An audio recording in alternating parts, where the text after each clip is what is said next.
नहीं नहीं नहीं बाबा, कुछ नहीं करा तो, बिल्कुल कुछ परेशान नहीं करा तो। नहीं सुना तो, नहीं सुनिए तो। मेरे पर कराती बाबा, तुहर पर भलाइए पर कराती। थोड़ा गाड़ी रोको बाल भैया, रोको रोको थोड़ा रोको ले, रोको थोड़ा रोको। कैसा करता है रोको ले थोड़ा। अरे गाँव के आदमी है क्या हम लोग? अरे मैं आपके लिए आया हूँ।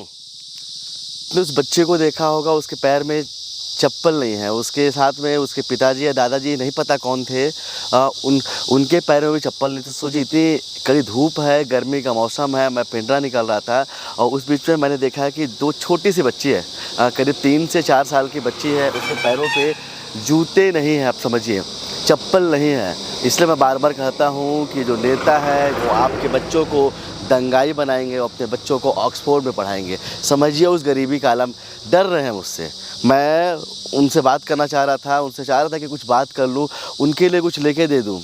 उस बच्ची को देख कर तरस आता है कि जब हम अपनी इस कार में बैठे हैं और इस कार पे हमने एसी चालू करके रखा हुआ है और जब भी गाड़ी कहीं पे खड़ा करते हैं तो हम अपनी गाड़ी को चालू रखते हैं, कहीं गलती से गर्म ना हो जाए, क्योंकि हम जब बैठेंगे तो हमें कितनी गर्मी लगेगी।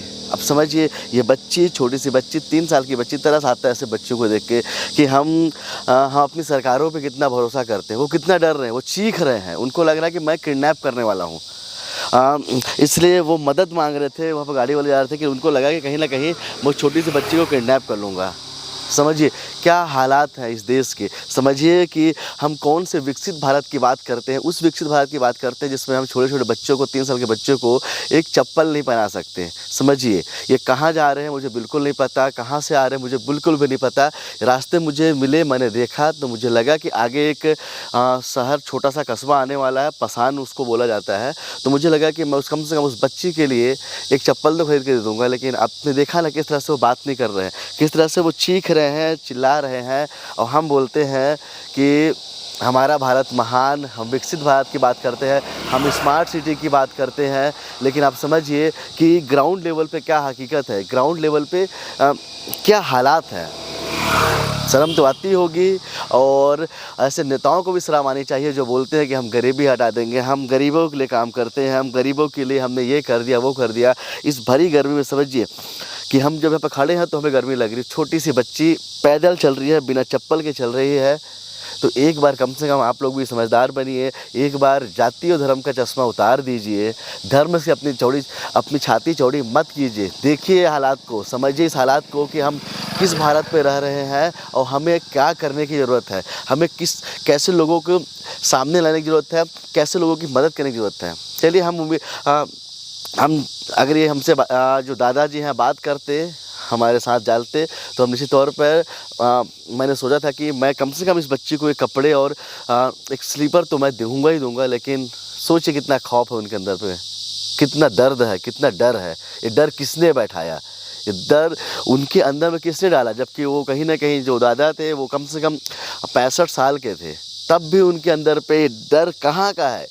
किसने उनके अंदर पे डर को उनके दिमाग में बसा दिया है कि ये जो लोग हैं ये गलत हैं, ये जो लोग हैं ये कहीं ना कहीं मेरी बच्ची को के साथ कुछ गलत कर सकते हैं। समझना पड़ेगा, आपको भी देखना पड़ेगा। और कम से कम मैं उम्मीद करूँगा कि जितने भी लोग हो सके आपके अगल बगल पे जो गरीब व्यक्ति हैं आप उनकी मदद कीजिए, जितनी मदद हो सके। और जो डर है उनके अंदर पे, उस डर को दूर करने की कोशिशें सरकार ज़रूर करे। एसी के केबिन में बैठ कर इंटरव्यू ले लिए जाते हैं और इंटरव्यू भी ऐसे होते हैं नेताओं के कि वो बिल्कुल पैड इंटरव्यू होते हैं। सबको पता होता है कि वो प्रमोशनल इंटरव्यू होते हैं, उसमें वही पूछा जाता है जो नेता चाहते हैं। और ऐसे लोगों की बात कोई नहीं करता है। ऐसे लोग जो है उनके अंदर पे खौफ बैठा दिया गया है, हिंदू मुस्लिम धर्म के नाम पे उनको बांट दिया गया है। ना उनकी कोई गरीबी सुनता है और ना ही उनकी गरीबी के बारे में कोई जानना चाहता है। चलिए एक बार उम्मीद करूंगा कि अगली बार अगर कुछ होगा, अगली बार ऐसे लोग अगर मिलेंगे गरीब लोग, तो आप उनकी मदद करेंगे, उनके हक के लिए एक बार आवाज़ उठाएंगे। कम से कम जो सरकारें बोलती है कि हमने गरीबी दूर कर दी, हम विकसित भारत बना दे रहे हैं, कम से कम एक सवाल आप लोग पूछेंगे कि इनका क्या कसूर है, ये आखिर इनको गरीब किसने रखा है, आखिर इनके अंदर एक डर किसने बैठा रखा है।